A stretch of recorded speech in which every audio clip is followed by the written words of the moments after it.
representante y un referente de la oposición, te preguntamos sobre este cambio de gabinete que ha hecho el gobierno nacional y si tenés una mirada.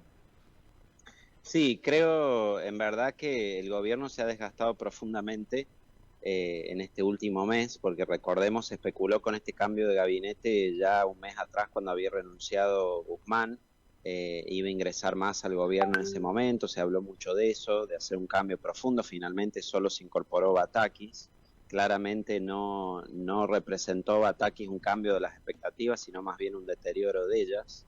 Vimos cómo se amplió la brecha cambiaria, incrementó la cotización del dólar, expresó la desconfianza básicamente del mercado en su gestión.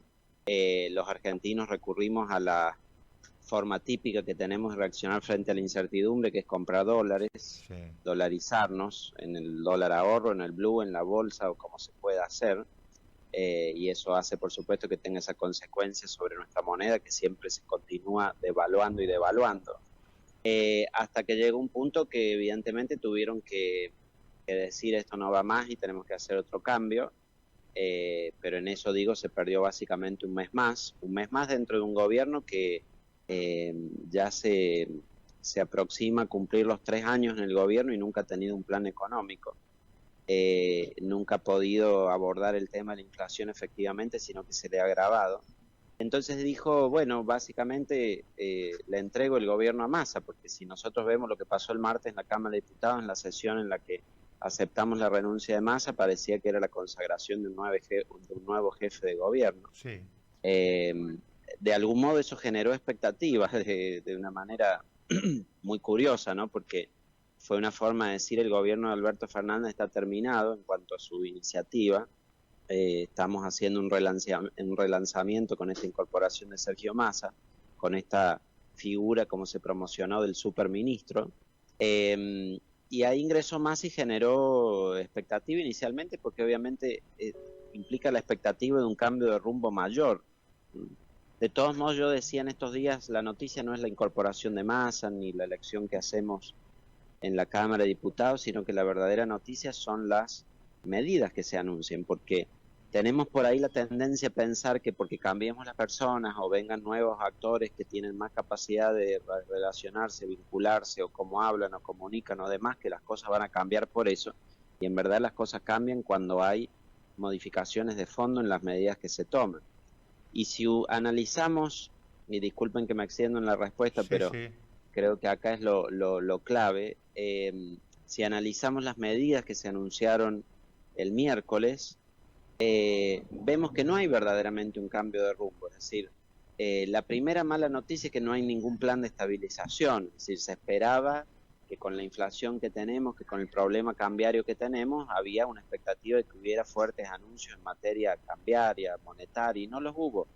Básicamente se continuó con lo que el Banco Central ya está haciendo, que es subir y subir las tasas de interés, que están ya en niveles astronómicos, y eso no logra tampoco que se revierta la demanda de dólares y se recupere la de pesos, sino que básicamente el peso se sigue devaluando.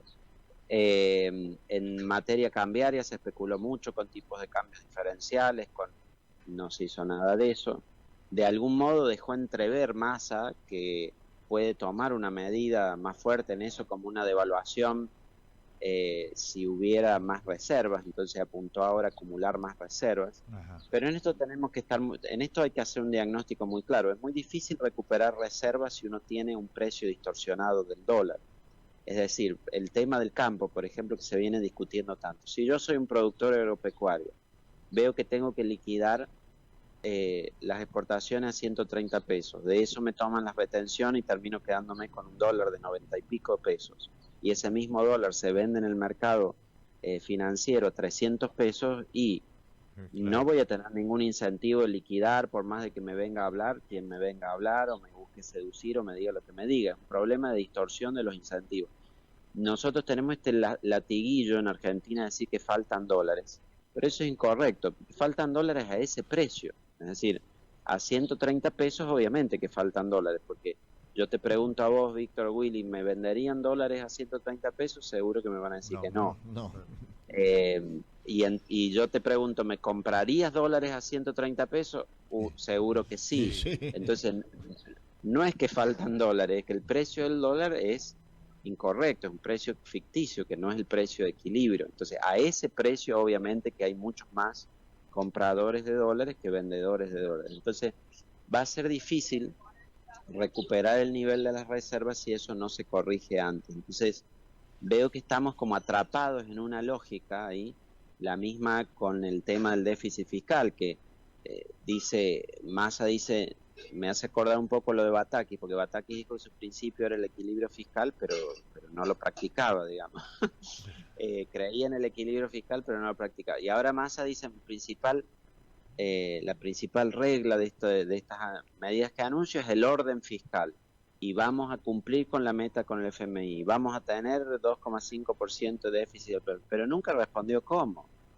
Claro. Entonces hay promesas como la de decir no vamos a usar el dinero del Banco Central, que si uno no explica cómo va a bajar el déficit, no tienen forma después de cumplirse, porque a poco que uno no pueda reducir los gastos y necesite endeudarse de nuevo, va a terminar echando mano a esas reservas del Banco Central. Entonces termina siendo muy endeble. Y la pregunta última que me hago, y con esto completo, es ¿por qué pasa esto? ¿Por qué no hay una posibilidad de cambio de rumbo mayor? Y yo creo que eso se debe, y esta es una cuestión política más que económica, a la limitación profunda que tiene el propio gobierno del Frente de Todos por el liderazgo absoluto ideológico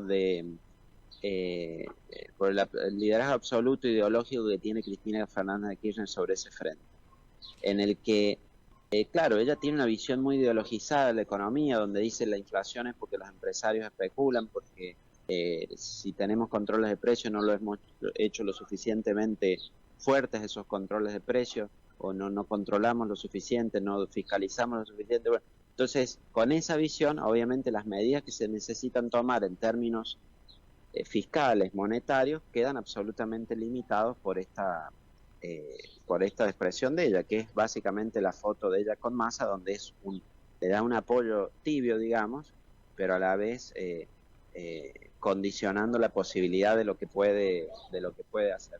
Argentina le ha tocado en los últimos años, ¿no?, definir cuestiones económicas que nos tienen atados a cualquier movimiento. ¿Vos creés que la clase política tiene algo de responsabilidad en su desorden general con respecto a la confianza que el país busca en los mercados? Bueno, sí, por supuesto, porque creo que hay una insatisfacción profunda con el sistema político hoy en la Argentina, porque gobierno tras gobierno los problemas no se resuelven. Es decir, ahora se han agravado y la inflación es la más alta en 30 años, pero no podemos negar que la inflación es un problema que arrastramos estructuralmente por décadas y que el país no resuelve.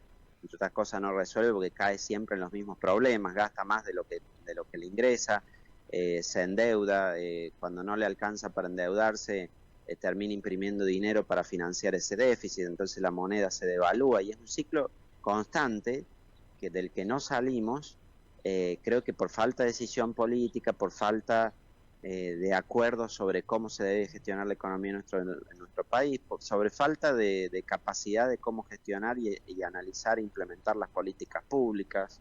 Entonces claramente hay un sistema político que de algún modo improvisa en la gestión de la economía, no lo hace de manera responsable, y las consecuencias son que las cosas van empeorando en vez de mejorando, y frente a eso la ciudadanía reacciona negativamente, y creo que es absolutamente comprensible. Hay una responsabilidad de hacerse cargo de esto bien y poder resolverlo. San Luis, ¿cómo lo ves frente a toda esta situación, esta circunstancia? Habida cuenta de que hubo una discusión importante en la Cámara de Diputados con respecto a las cuentas de inversión. Por un lado que está todo bien y por el otro lado otros sectores que dicen que está todo mal. A ver, San Luis no escapa, creo, a la situación de nuestro país. Cuando hay una economía que funciona mal, eso afecta, por supuesto, a todas las provincias también. San Luis, dentro del esquema del federalismo fiscal, ha sido una provincia siempre muy beneficiada porque hemos recibido muchos recursos de la coparticipación. Creo que se ha ido deteriorando la calidad de inversión de esos recursos. En algún momento se destinó una porción importante de eso a la obra pública, a la inversión de capital, tratando de mantener los gastos corrientes contenidos. Eso con el tiempo se fue deteriorando y se empezó a gastar cada vez más en gastos corrientes y a perder ese equilibrio presupuestario que se tenía antes. Creo que es una lástima que eso pase. Cuando se hizo el cambio de la regla sobre la inversión de capital y los gastos de capital y los corrientes, me parece que fue un error, fue una política buena que tenía la provincia y quitarla me parece que deterioró la calidad de nuestro gasto público. Y bueno, y en algunos indicadores es preocupante lo que ocurre en la provincia, porque San Luis tenía un modelo de crecimiento basado en la industria a partir de la promoción industrial. Después ese modelo de algún modo, por supuesto, sigue generando empleo y sigue habiendo industrias y demás, pero no es un modelo que nos permita crecer o seguir creciendo hacia el futuro. Por el contrario, hemos perdido empleos industriales año tras año. Y además de esta pérdida de empleos industriales, lo que nos ocurre es que se incrementa la pobreza. Tenemos ya un 47% de pobreza, 10 puntos por encima de la media nacional. Entonces, bueno, todo esto es extremadamente preocupante en nuestra provincia y lo que se debe, por supuesto, ocupar el gobierno provincial y nacional también.